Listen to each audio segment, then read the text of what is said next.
All right, pretty immersed right now, so we go to do the next reading. Second Chronicles 3 through 11.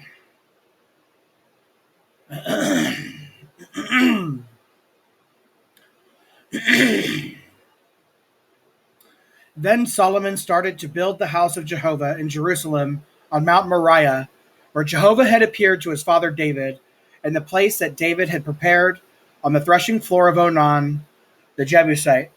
He started to build on the second day of the second month in the 4th year of his reign. And the foundation that Solomon laid for the building the house of the true God was 60 cubits long and 20 cubits wide. Let's get a perspective on that.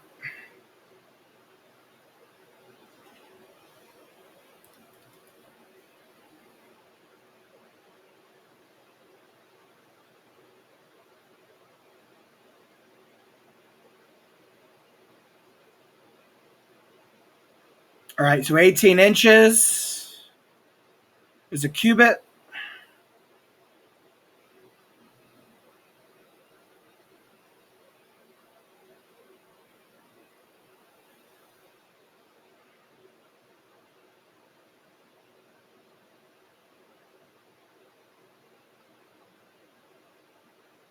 Interesting. 18 inches. Okay, so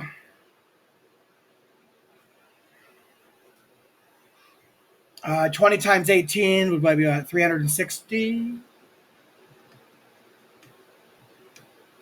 Yeah, 360 cubits. No, sorry. 360 inches. 12 goes into that.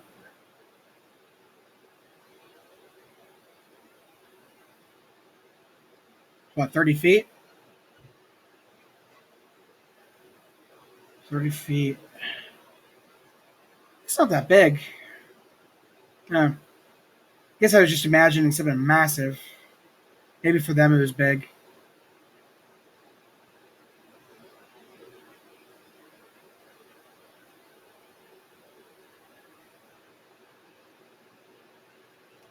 According to the former measurement, the porch in the front was 20 cubits long, corresponding to the width of the house, and its height was 20 cubits. And he overlaid it inside with pure gold. Oh, but that's it. Okay. He overlaid it with gold. He paneled the great house with juniper wood, after which he covered it with fine gold, and then he decorated it with palm tree figures and chains. Further, he overlaid the house with beautiful precious stones, and the gold he used was gold from Parvaim.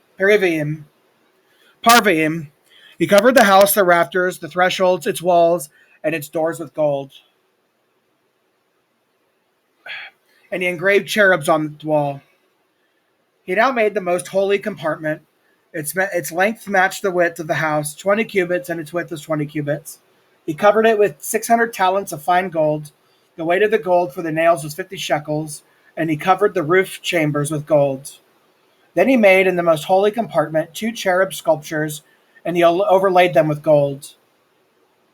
The overall length of the wings of the cherubs was 20 cubits. One wing of the first cherub was 5 cubits long and touched the wall of the house, and its other wing was 5 cubits long and touched one of the other cherub's wings.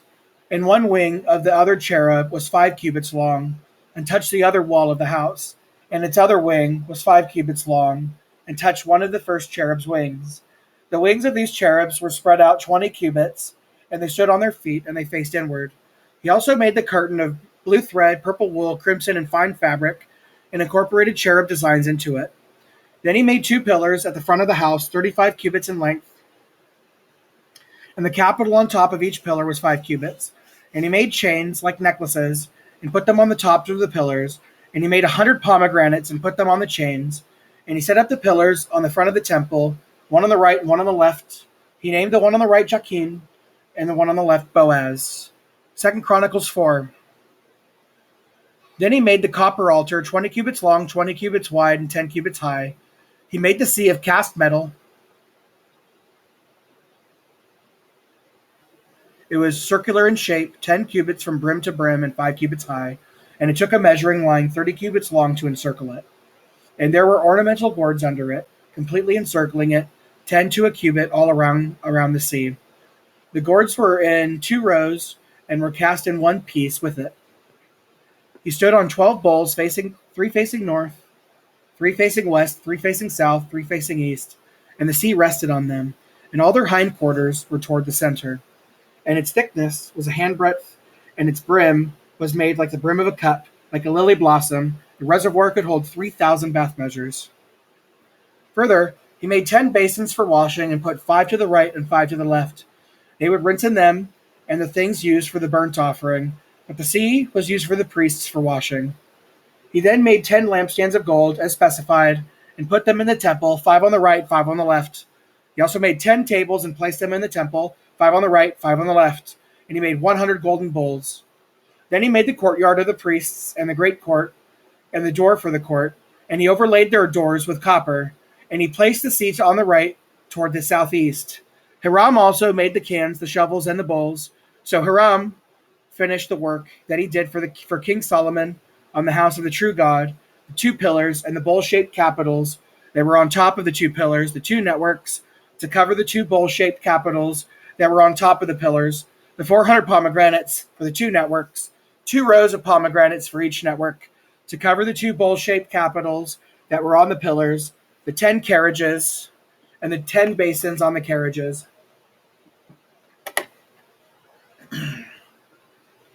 The sea and the 12 bowls beneath it, and the cans, the shovels, the forks, and all their utensils of Hiramabiv, made of polished copper for King Solomon, for the house of Jehovah. The king cast them in the district of the Jordan, and the thick clay between Succoth and Zeradah. Solomon made all these utensils in great quantities. The weight of the copper was not ascertained. Solomon made all the utensils for the house of the true God, the altar of gold, the tables with the showbread on them, the lampstands and their lamps of pure gold, to burn before the innermost room according to the requirements, and the blossoms, the lamps, and the snuffers of gold, the purest gold, the extinguishers, the bowls, the cups, and the fire holders of pure gold, and the entrance of the house, its inner doors for the most holy, and the doors of the house of the temple of gold.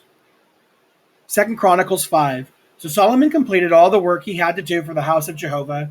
Solomon then brought in the things that David his father had made holy. And he put the silver, the gold, and all the articles into the treasures of the house of the true God. At that time, Solomon congregated the elders of Israel, all the heads of the tribes, the chieftains of the paternal houses of Israel. They came to Jerusalem to bring up the ark of the covenant of Jehovah from the city of David, that is Zion. All of the men of Israel assembled before the king at the festival that is held in the 7th month. So all the elders of Israel came, and the Levites lifted up the ark. They brought up the ark, the tent of meeting, and all the holy utensils that were in the tent. The priests and the Levites brought them up. King Solomon and the entire assembly of Israel, who had been summoned to meet with him, were before the ark. So many sheep and cattle were being sacrificed that they could not be counted or numbered. Then the priest brought the ark of the covenant of Jehovah to its place, into the innermost room of the house, the most holy, underneath the wings of the cherubs. Thus the wings of the cherubs were spread out over the place of the ark, so that the cherubs covered over the ark and its poles from above. The poles were so long that the tips of the poles were visible from the holy in front of the innermost room, but they were not visible from outside, and they are there to this day. There was nothing in the ark but the 2 tables that Moses placed in it at Horeb, when Jehovah made a covenant with the people of Israel while they were coming out of Egypt. When the priests came out from the holy place, from all the priests who were present and sanctified themselves, regardless of their divisions, all the Levite singers who belonged to Asaph, to Heman, to Jeduthun, and to their sons and their brothers were clothed in fine fabric, holding cymbals, stringed instruments, and harps. They were standing east of the altar, and along with them 120 priests were sounding the trumpets. At the moment when the trumpeters and the singers were praising and thanking Jehovah in unison, and as the sounds ascended from the trumpets, the cymbals and the other musical instruments, as they were praising Jehovah, for he is good, his loyal love endures forever, then the house of Jehovah, was filled with a cloud. The priests were not able to stand to minister because of the cloud, for the glory of Jehovah filled the house of the true God. 2 Chronicles 6. At that time Solomon said, Jehovah said he would reside in the thick gloom. Now I have built a lofty house for you, an established place for you to dwell in forever. Then the king turned around and began to bless all the congregation of Israel, while all the congregation of Israel stood. He said, May Jehovah, the God of Israel, be praised, the one who by his own mouth promised my father David, and by his own hands has given fulfillment, saying, From the day I brought my people out of the land of Egypt, I have not chosen a city out of all the tribes of Israel in which to build a house for my name to remain there. And I have not chosen a man to become leader over my people Israel. But I have chosen Jerusalem for my name to remain there, and I have chosen David to be over my people Israel. And it was the heart's desire of my father David to build a house for the name of Jehovah, the God of Israel. But Jehovah said to my father David, It was your heart's desire to build a house for my name. Jehovah has carried out the promise that he made. For I have succeeded my father David, and I sit on the throne of Israel, just as Jehovah promised. I have also built the house for the name of Jehovah, the God of Israel, and there I have placed the ark containing the covenant that Jehovah made with the people of Israel. Then he stood before the altar of Jehovah in front of all the congregation of Israel, and he spread out his hands. For Solomon had made a platform of copper and put it in the middle of the court. It was 5 cubits long, 5 cubits wide, and 3 cubits high, and he stood on it. And he knelt down in front of all the congregation of Israel and spread his hands out to the heavens. And he said, O Jehovah, the God of Israel, there is no God like you in the heavens or on the earth, keeping the covenant and showing loyal love to your servants who are walking before you with all their heart. You have kept the promise that you made to your servant David my father. You made the promise with your own mouth, and this day you have fulfilled it with your own hand. And now, O Jehovah, the God of Israel, keep the promise you made to your servant David, my father, when you said, There will never fail to be a man of your line before me to sit on the throne of Israel. If only your sons will pay attention to their way by walking in my law, just as you have walked before me. And now, O Jehovah, the God of Israel, let the promise that you made to your servant David prove trustworthy. But will God really dwell with mankind on earth? Look, the heavens, yes, the heaven of the heavens cannot contain you.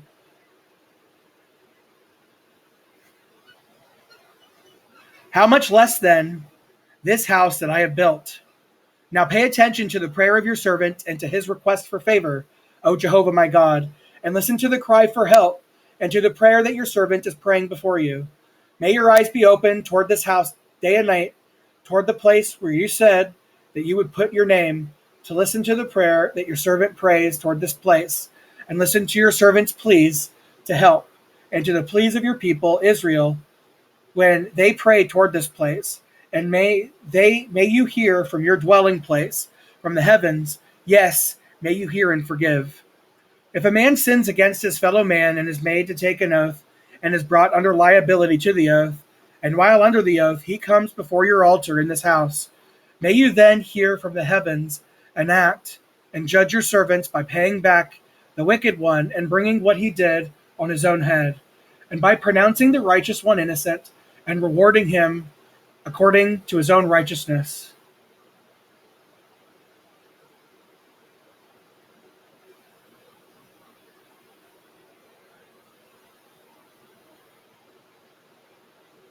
And if your people Israel are defeated by an enemy because they kept sinning against you, and they return and glorify your name and pray and beg for favor before you in this house, may you then hear from the heavens and forgive the sin of your people Israel and bring them back to the land that you gave to them and their forefathers. When the heavens are shut up and there is no rain because they kept sinning against you, and they pray toward this place and glorify your name and turn back from their sin because you humbled them, may you then hear from the heavens and forgive the sin of your servants, of your people Israel, for you will instruct them about the good way in which they should walk, and bring rain on your lands that you gave to your people as an inheritance. If a famine occurs in the land, or a pestilence, a scorching blight, mildew, swarming locusts, or voracious locusts, or if their enemies besiege them in any of the cities of the land, or if any sort of plague or disease occurs, Whatever prayer, whatever requests for favor may be made by any man or by all your people Israel, for each one knows his own plague and his own pain. When they spread out their hands toward this house, may you hear from the heavens your dwelling place, and may you forgive and reward each one according to all his ways, for you know his heart.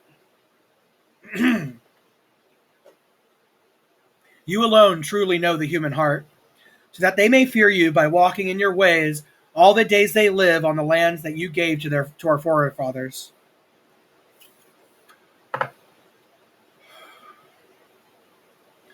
Also concerning the foreigner who is not part of your people Israel, and who comes from a distant land because of your great name, and your mighty hand and your outstretched arm, and he comes and prays toward this house, may you then listen from the heavens, your dwelling places, and do all that the foreigner asks of you, and that all the peoples of the earth may know your name, and fear you as your people Israel do, and may know that your name has been called on this house that I have built. If your people go to war against their enemies in the way that you send them, and they pray to you in the direction of this city that you have chosen, and toward the house that I have built for your name, then hear from the heavens their prayer and their request for favor, and execute judgment for them.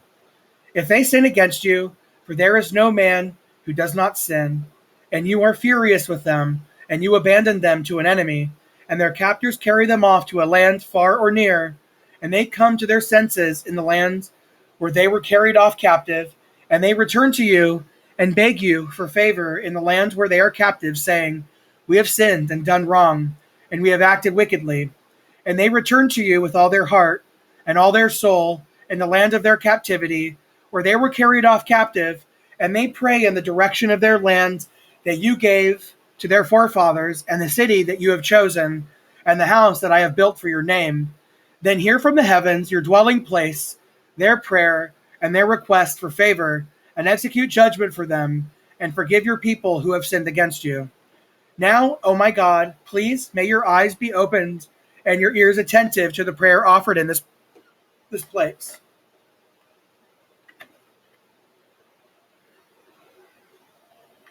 And now go up, O Jehovah God, to your resting place, you and the ark of your strength.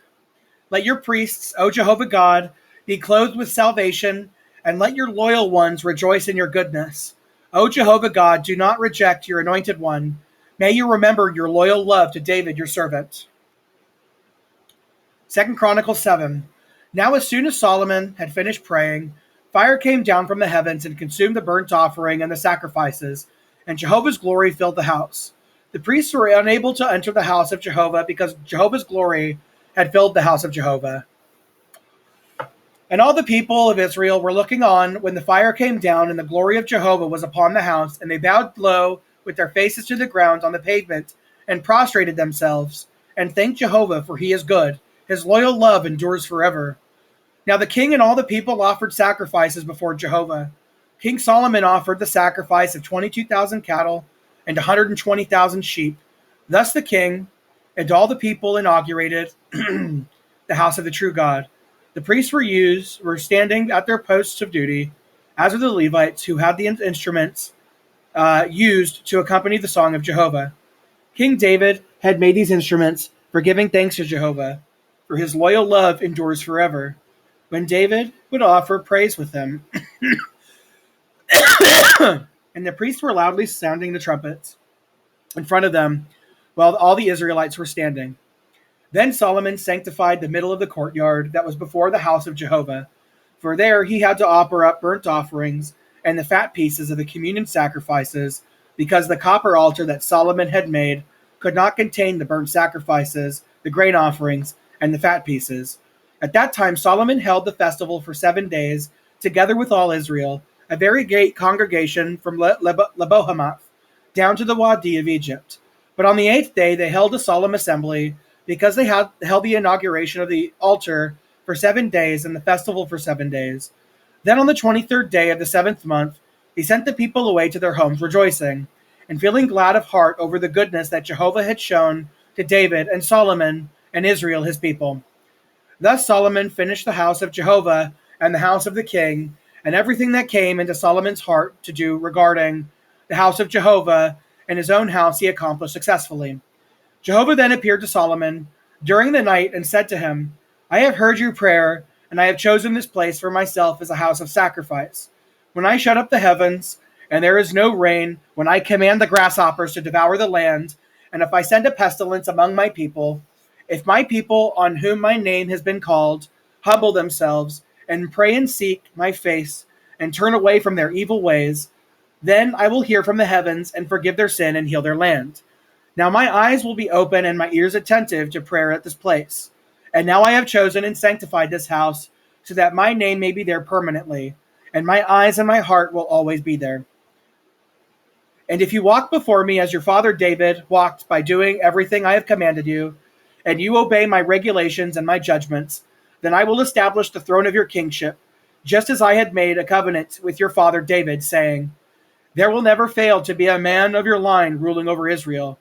But if you turn away and forsake my statutes and my commandments that I have put before you, and you go and serve other gods and bow down to them, I will uproot Israel from my hands that I have given them, and this house that I have sanctified for my name I will cast out of my sight, and I will make it an object of scorn and a cause for ridicule among all the peoples.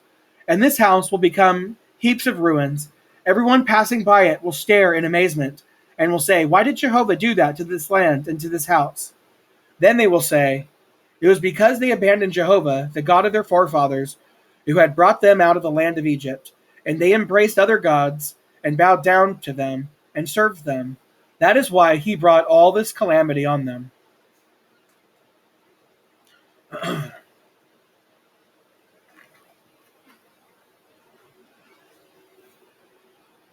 Second Chronicles 8. At the end of 20 years, during which Solomon built the house of Jehovah and his own house, Solomon rebuilt the cities that Hiram had given Solomon and settled the Israelites there. Furthermore, Solomon went into Hamath-zobah and captured it. Then he built up Tadmor in the wilderness and all the storage cities that he had built in Hamath. He also built up Beth-horon and Lower Beth-horon, fortified cities with walls, gates, bars, and Baaleth, as well as all of Solomon's storage cities, all the chariot cities, the cities for the horsemen, and whatever Solomon desired to build in Jerusalem, in Lebanon, and in all the land of his dominion. As for all the people who were left from the Hittites, the Amorites, the Perizzites, the Hivites, and the Jebusites, who were not part of Israel, their descendants who were left in the lands, those whom the Israelites had not exterminated, were conscripted by Solomon for forced labor until this day. But Solomon did not make any of the Israelites slaves for his work, for they were his warriors, the chiefs of his adjutants, and the chiefs of his charioteers and horsemen. There were 250 chiefs of the deputies of King Solomon, the foremen over the people. Solomon also brought Pharaoh's daughter up from the city of David to the house that he had built for her. For he said, although she is my wife, she should not dwell in my house of King David of Israel, for the places to which the ark of Jehovah has come are holy. Then Solomon offered up burnt sacrifices to Jehovah on the altar of Jehovah that he had built in front of the porch. He followed the daily routine and made offerings according to the commandment of Moses for the Sabbaths, the new moons, and the appointment festivals 3 times in the year: the festival of unleavened bread, the festival of weeks, and the festival of booths. Further, he appointed the divisions of the priests for their services according to the rule of his father David, and the Levites for their posts of duty, to praise and to minister in the presence of the priests according to the daily routine, and the gatekeepers of their divisions for the true gates, for the different gates, for such was the commandment of David, the man of the true God. And they did not deviate from king's commandment to the priests and the Levites concerning any matter or concerning the storehouses. So Solomon's work was well organized from the day the foundation of the house of Jehovah was laid until it was finished. So the house of Jehovah was completed. It was then that Solomon went to Ezion-Geber and to Elath on the seashore in the land of Edom. Hiram sent ships and experienced seamen by means of his own servants. They went with Solomon's servants to Ophir and took from there 450 talents of gold and brought it to King Solomon.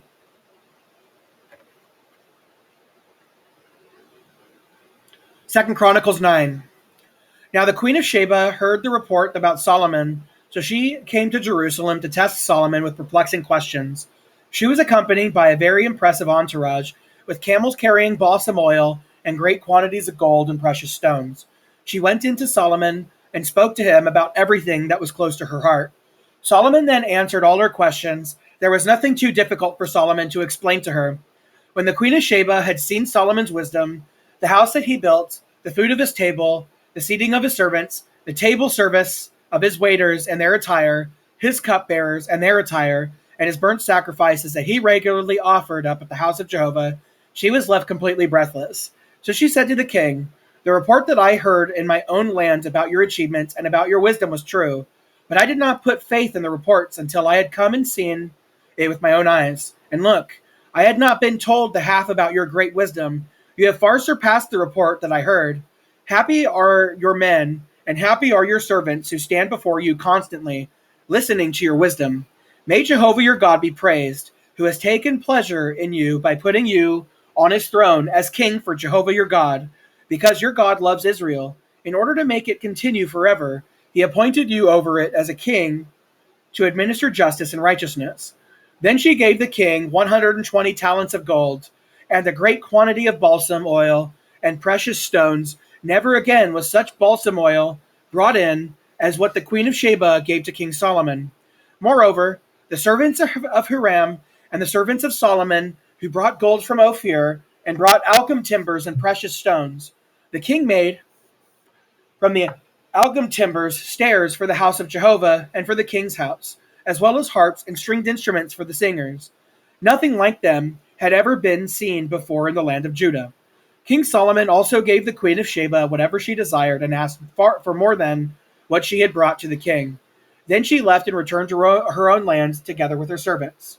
And the weight of the gold that came to Solomon in 1 year amounted to 666 talents of gold. Besides that brought in by the merchants and the traders and all the kings of the Arabs and the governors of the land who were bringing gold and silver into Solomon. King Solomon made 200 large shields of alloyed gold. 600 shekels of alloyed gold went onto each shield, and 300 bucklers of alloyed gold. 3 minas of gold went on each buckler. Then the king put them in the house of the forest of Lebanon. The king also made a great ivory throne and overlaid it with pure gold. There were 6 steps to the throne, and there was a gold footstool attached to the throne, and there were armrests on both sides of the seat, and 2 lions were standing beside the armrests. And there were 12 lions standing on the 6 steps, one at each end of the 6 steps. No other kingdom had made anything like it. All the drinking vessels of King Solomon were of gold, and all the utensils of the house of the forest of Lebanon were of pure gold. There was nothing made of silver, for silver was considered as nothing in the days of Solomon. For the king's ships would go to Tarshish with the servants of Hiram. Once every 3 years, the ships of Tarshish would come loaded with gold and silver, ivory, apes, and peacocks.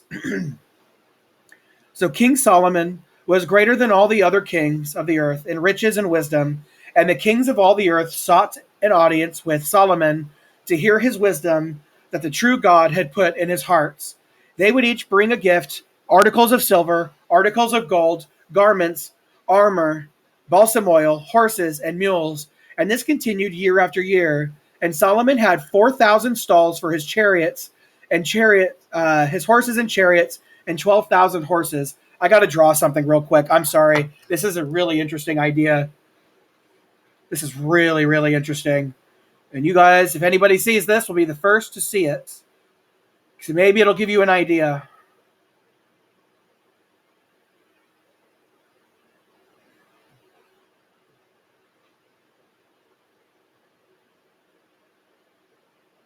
Okay. Let's move this back. That there. And right here. All right, here we go.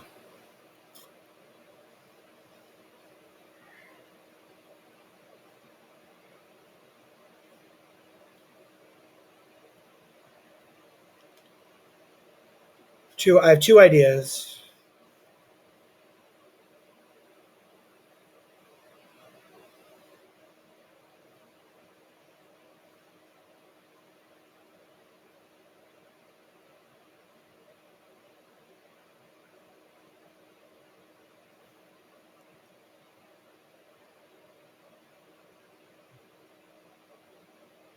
And then you'll have rods of different materials. So we'll do one right here.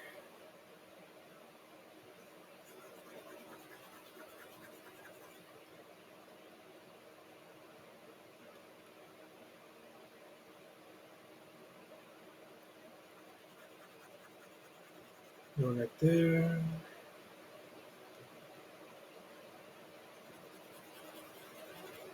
So 7 rods. And then do the same here.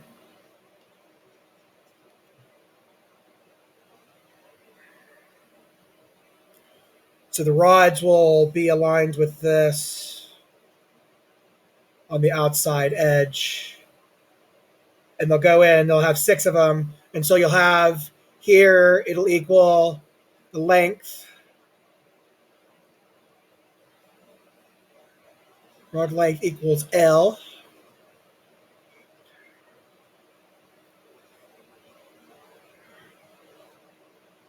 And then this one will be rod length equals L plus, we'll say X. X will be some extra distance that it travels. Actually, no, we'll keep it the same length. So constant rod length, but bend angle.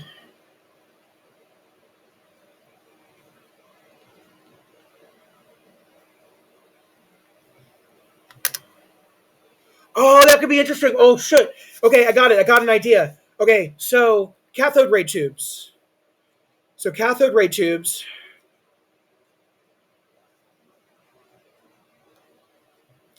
are basically a tube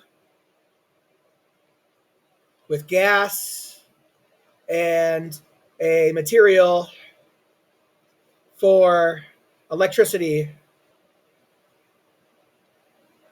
to pass through.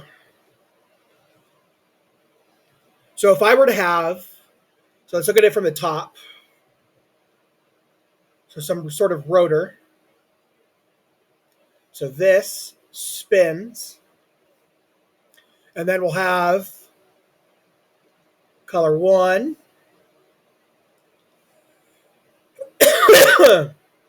2, 3,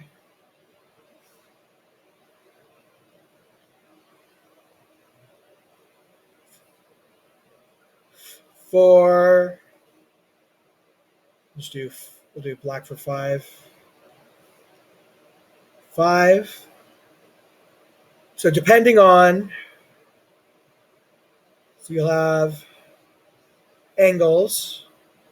So you'll have, we'll call it theta 1, theta 2, theta 3, theta 4, theta 5. Or we'll call it theta, call it psi, we'll call it phi, we'll call it gamma, and we'll call it epsilon.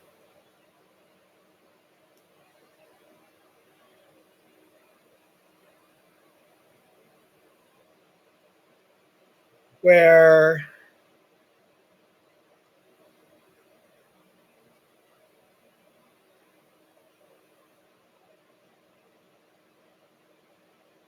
theta I equals 360 degrees. But you'll have the conditions where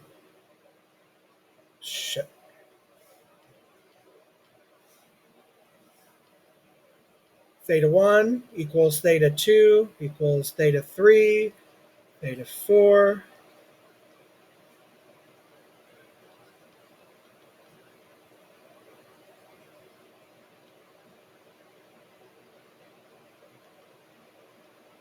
And the thetas are arbitrary.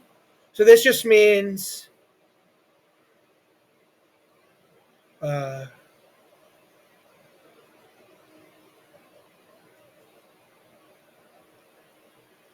that's all equal theta.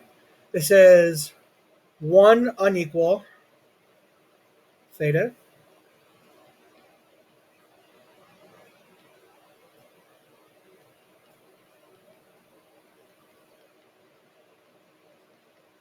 If two of them don't equal,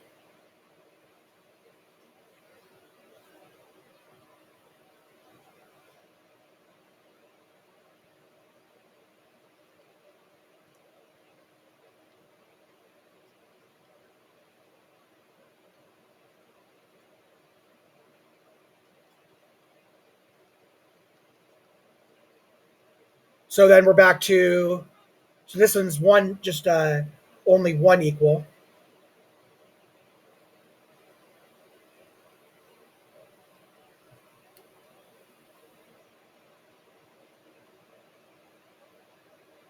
So how does, those are just some of the equations. I'll do something more specific later on, but this is something I think I'm going to try to build. The cardboard, I could probably make a thing, or I could probably just buy something. Like one of those platforms you put on your, or no, I could just do like a fan blade and just shape it horizontally. How does affecting on off for different colors, position of colors, rotation of wheels, etc., affect the visual component?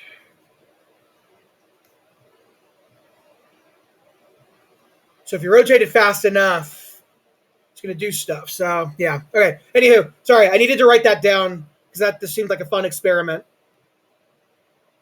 Okay. Okay. Let me take a drink. All right, we're still here. So King Solomon was greater than all the other kings of the earth in riches and wisdom. And the kings of all the earth sought an audience with Solomon to hear his wisdom that the true God had put in his heart. They would each bring a gift, articles of silver, articles of gold, garments, armor, balsam oil, horses, mules, and this continued year after year. And Solomon had 4,000 stalls for his horses and chariots for 12,000 horses. And he kept them stationed in the chariot cities and close by the king in Jerusalem. And he ruled over all the kings from the river to the land of the Philistines and to the boundary of Egypt. The king made the silver in Jerusalem as plentiful as the stones, and cedar wood as plentiful as the sycamore trees and the Shephelah. And they would bring horses to Solomon from Egypt and from all the other lands. As for the rest of the history of Solomon, from beginning to end, is it not written among the words of Nathan the prophet, and the prophecy of Ahijah the Shilonite, and in the record of visions of Iddo, the visionary concerning Jeroboam, the son of Nebat? Solomon reigned in Jerusalem over all Israel for 40 years. Then Solomon was laid to rest with his forefathers. So they buried him in the city of David, his father. And his son Rehoboam became king in his place.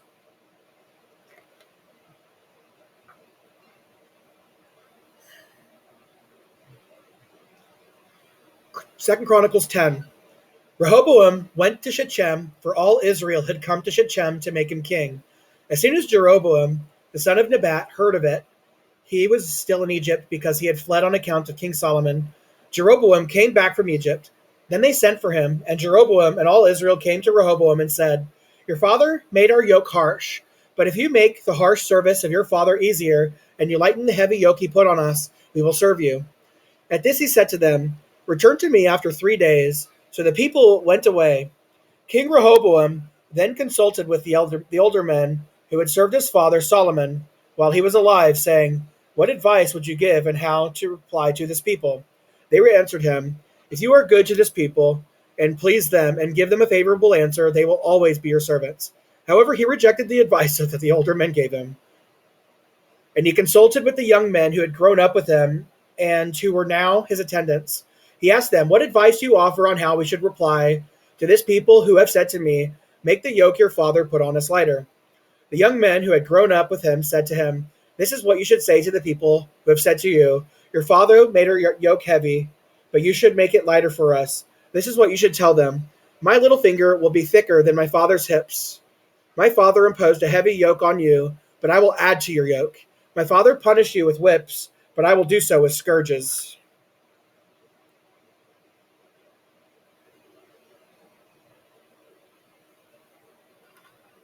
Jeroboam and all the people came to Rehoboam on the third day, just as the king had said, "Return to me on the third day." But the king answered them harshly. Thus King Rehoboam rejected the advice of the older men. He spoke to them according to the advice of the younger men, saying, "I will make your yoke heavier, and I will add to it. My father punished you with whips, but I will do so with scourges." So the king did not listen to the people, for this turn of events was caused by the true God, in order to carry out the word that Jehovah had spoken through Ahijah the Shilonite to Jeroboam the son of Nebat. As for all Israel, because the king refused to listen to them, the people replied to the king, "What share do we have in David? We have no inheritance in the son of Jesse. Each one of you, each one to your gods, O Israel. Now look after your own house, O David." With that, all Israel returned to their homes. But Rehoboam continued to reign over the Israelites, living in the cities of Judah. Then King Rehoboam sent Hadoram, who was in charge of those conscripted for forced labor, but the Israelites stoned him to death. King Rehoboam managed to mount his chariot to flee to Jerusalem, and the Israelites have been in revolt against the house of David down to this day. 2 Chronicles 11. When Rehoboam arrived in Jerusalem, he immediately congregated the house of Judah and Benjamin, 180,000 trained warriors, to fight against Israel in order to restore the kingdom to Rehoboam. Then the word of Jehovah came to Shemaiah, the man of the true God, saying, "Say to Rehoboam, the son of Solomon, the king of Judah, and to all Israel and Judah and Benjamin, this is what Jehovah says: You must not go up and fight against your brothers. Each of you return to his house, for I have caused this to happen." So they obeyed the word of Jehovah and returned and did not go against Jeroboam. Rehoboam lived in Jerusalem and built fortified cities in Judah. Thus he built up Bethlehem, Etam, Tekoa, Bethzer, Soko, Adulam, Gath, Marashah, Ziph, Adoram, Lachish, Azekah, Zorah, Aijalon, and Hebron, fortified cities that were in Judah and Benjamin. Further, he reinforced the fortified places and put commanders in them and supplied them with food and oil and wine. And he supplied all the different cities with large shields and lances. He reinforced them to a very great degree, and Judah and Benjamin remained his. And the priests and the Levites, who were in all Israel, took their stand with him, coming out of all their territories. The Levites left their pastures and their possessions, and came to Judah and Jerusalem, because Jeroboam and his sons had dismissed them from serving as priests to Jehovah. Jeroboam then appointed his own priests for the high places, and for the goat-like demons, and for the calves that he had made. And those from all the tribes of Israel who had their hearts set on seeking Jehovah, the God of Israel, followed them to Jerusalem to sacrifice to Jehovah, the God of their forefathers. For 3 years they strengthened the kingship of Judah and supported Rehoboam, the son of Solomon, for they walked in the way of David and Solomon for 3 years. Then Rehoboam took as his wife Mahalath, the daughter of David's son Jeremoth, and of Abihail, the daughter of Jesse's son Eliab. In time she bore him sons, Jeush, Shemariah, and Zaham. After her, he married Maacah, the granddaughter of Absalom. In time she bore him Abijah, Attai, Ziza, and Shilomith. Rehoboam loved Maacah, the granddaughter of Absalom, more than all his other wives and concubines, for he took 18 wives and 60 concubines, and he became father to 20 sons and 60 daughters. So Rehoboam appointed Abijah, the son of Maacah, as head and leader among his brothers, for he intended to make him king. However, he acted with understanding and sent some of his sons to all the regions of Judah and Benjamin, to all the fortified cities, and gave them abundant provisions and acquired many wives for them. And that is the end of AV 42. Yes.